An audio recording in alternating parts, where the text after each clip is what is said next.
Hoy vamos a desvelar una historia de esas que son fascinantes, una que ha estado oculta a plena vista en un pueblo de Colombia.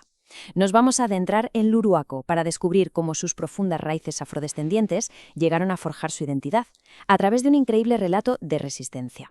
Y bueno, aquí es justo donde empieza el misterio que vamos a intentar resolver juntos.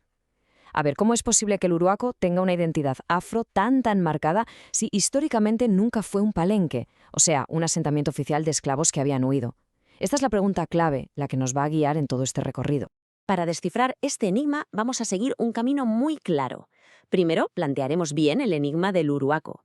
Después, conoceremos a los cimarrones. Exploraremos qué eran los palenques, sus santuarios de libertad. Veremos qué ocurrió tras el ataque de las fuerzas coloniales y al final desvelaremos el increíble legado cultural que sigue vivo hoy en día. Venga, vamos a ello. Empezamos pues con el enigma del Uruaco. Este es un lugar que bulle, que vive con una cultura afrodescendiente potentísima. Se ve en su música, se saborea en su comida, se siente en sus costumbres. Pero, como decíamos, los registros históricos son claros. No fue un palenque. Entonces la pregunta es, ¿de dónde viene toda esa influencia? Esa es la contradicción que vamos a desentrañar. Para entenderlo, tenemos que retroceder en el tiempo. Nos vamos a la época de la colonia española, un periodo, como sabemos, marcado por la llegada forzada a América de personas africanas esclavizadas. Pero en medio de toda esa opresión surgieron semillas de resistencia, una lucha que no cesaba por conseguir la libertad. Y los actores principales de esta lucha eran los cimarrones. ¿Quiénes eran exactamente? Pues eran hombres y mujeres que tomaban la decisión, valientísima, de escapar de la esclavitud. Huían del maltrato, del trabajo forzado y buscaban lugares apartados, remotos, donde poder, por fin, construir una nueva vida como personas libres. Es que estos cimarrones no solo huían, sino que construían. Y de ahí nacieron los llamados santuarios de libertad, los palenques. Lugares donde forjaron comunidades completamente nuevas que se basaban en la autonomía y en la protección mutua. Un palenque era mucho, pero mucho más que un simple refugio. Eran pueblos fortificados, casi siempre en lugares de muy difícil acceso.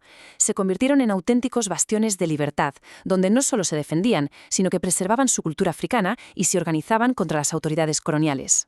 Y aquí, la historia se conecta directamente con Luruaco, porque aunque el pueblo en sí no era un palenque, estaba literalmente rodeado por ellos. Los más importantes de la zona eran Tabacal, Matubere y Betancur. Y esta es una pista clave, porque nos dice que la región entera era un auténtico foco de resistencia. La geografía, en esto, fue fundamental. Toda la región, conocida en la época como la Sierra del Uruaco, era un refugio estratégico. Sus montes, sus bosques, la hacían ideal para que los cimarrones se escondieran y establecieran sus comunidades. Se creó literalmente un paisaje de resistencia. Pero claro, esta libertad no fue aceptada por el poder colonial. Así que llegó un momento de confrontación directa, un punto de inflexión que iba a cambiar la dinámica de esa lucha para siempre. El 30 de diciembre de 1631, el gobernador de Cartagena, siguiendo órdenes directas del rey de España, lanzó una ofensiva para destruir los palenques de Tabacal y Betancur. Pero ojo, porque lo que pasó después es crucial para resolver nuestro enigma. Los cimarrones no se rindieron. Lo que hicieron fue dispersarse. Se adaptaron, reubicándose e integrándose en las poblaciones cercanas, poblaciones como, efectivamente, Luruaco. Y con esa dispersión, llevaron con ellos su cultura, su resiliencia, su espíritu. Y así es como llegamos a la parte final de nuestro puzzle, ese legado cultural que perdura, y cómo esta historia de resistencia acabó dando forma a un pueblo entero. Aquí la tenemos, la conclusión central. Luruaco no fue fundado directamente por cimarrones, pero su historia y su gente están profundamente marcadas por la influencia de esta población afrodescendiente que se fue integrando en la zona. El misterio empieza a tener sentido. Para entender todavía mejor esta influencia, vamos a ver un ejemplo muy claro que sucedió allá al lado, la historia del corregimiento de Santa Cruz. Es que es un microcosmos perfecto de todo este proceso. Resulta que en lo que hoy es Santa Cruz había una hacienda enorme. Y en ella trabajaban cerca de 200 personas esclavizadas. 200 personas, estamos hablando de una comunidad entera. Bueno, pues las condiciones en esa hacienda eran terribles.